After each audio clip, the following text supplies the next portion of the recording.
This is Betsy Jensen, and you are listening to Unstoppable Body and Mind, episode 112, How to Know If You're in Freeze. In this podcast, we learn to upgrade our brain and understand the power of our thoughts, to heal and to create the results we want in our life. Become the person in control of your healing and make peace with your life. Become unstoppable, body and mind. Hello, my loves. This episode, I'm going to talk about the state of freeze, the nervous system state, so that you can identify if you are in freeze. For me, I feel like I tended to be someone who was a little more anxious, more of the sympathetic activation, meaning fight or flight, primarily flight, high achiever, wanting to get things done. But then lately in my life, especially since my mom passed away, and I've started to learn about trauma responses and the nervous system, I really have started to identify with freeze. I think part of it is also I'm growing my coaching business, so I'm putting myself out there in different ways. There's been a lot of overwhelm. So freeze is a nervous system state I feel like I really become an expert in over these last few years. Now, in general, for all of our survival responses, they are to try to protect us when there is danger. So if there is a threat that we think we can handle, then our nervous system will choose fight or flight. And this is a choice by the nervous system and our subconscious mind. We are not thinking this through. This happens physiologically at the body level. If the threat is more than we feel that we can handle, the body and the nervous system can choose to go into freeze or shutdown. We see this with animals in nature. If they're being hunted and there's no way they could outrun the predator, they might have the nervous system response to freeze so that the predator might not notice them and they might survive that way by just becoming immobilized. So the body closes up and the systems shut down. So our primitive system decides what nervous system state is best for us to adapt to survive. And when it chooses freeze, these are the types of things that you will feel or notice in your body.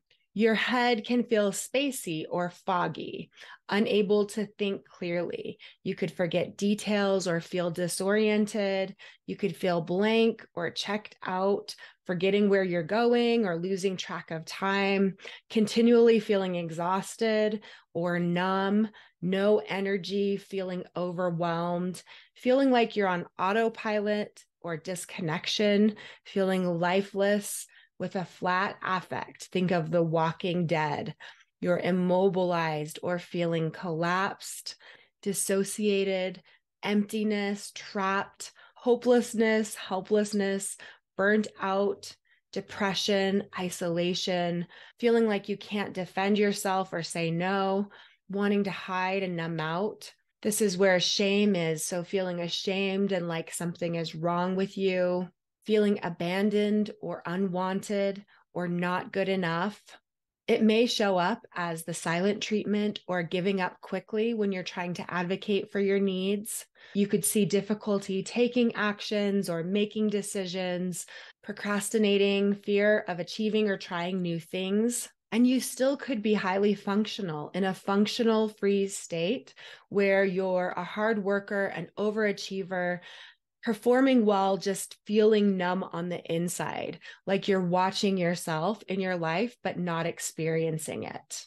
Freeze can have a mix of two states, the dorsal and the sympathetic. So it can have some conflicting energy, like a horse that's given a direction to run and stay still at the same time. So you may think things like, there's so much to do, but I can't do all of it, but I need to do it all, but I can't do it, and I need to do it. So you can have a lot of energy, but also feel stuck. Eventually, if the nervous system continues to be overwhelmed, it could go to immobility, to a shutdown state where you get tired and fuzzy. You can't think. It's like, I can't do all the things I want to, so I'm just going to go back to sleep.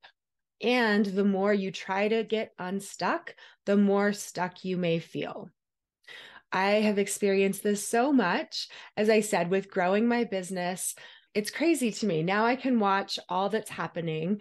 And so, say I'll have a new idea and I'll think about doing it. And then I'll think about like the website that I have needs to be updated. And I need to figure out how to post like 3 more things related to that. And so soon I have overwhelmed myself.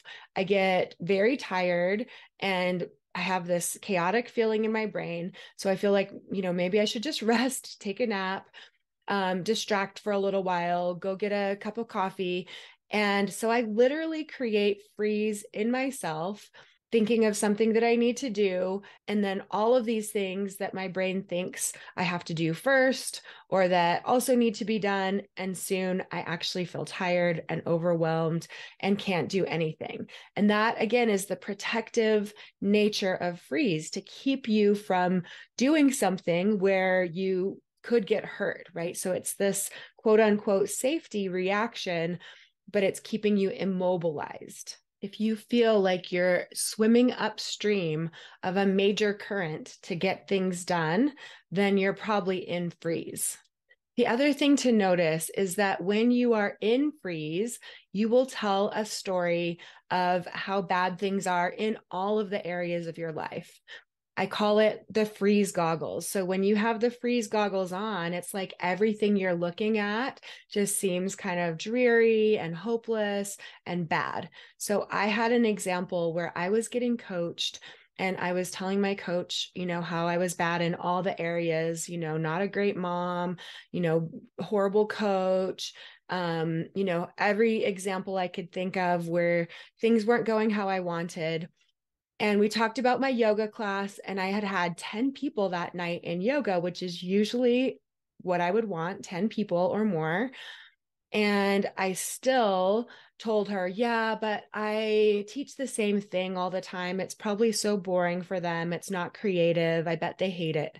Right. So that is the idea of those freeze goggles. Even when something could potentially be something that in other frames of mind you'd be excited about, when you're in freeze, even something good, you can see the bad part about it. And it feels very real. So whenever I'm in freeze, I've started to really be able to notice it now.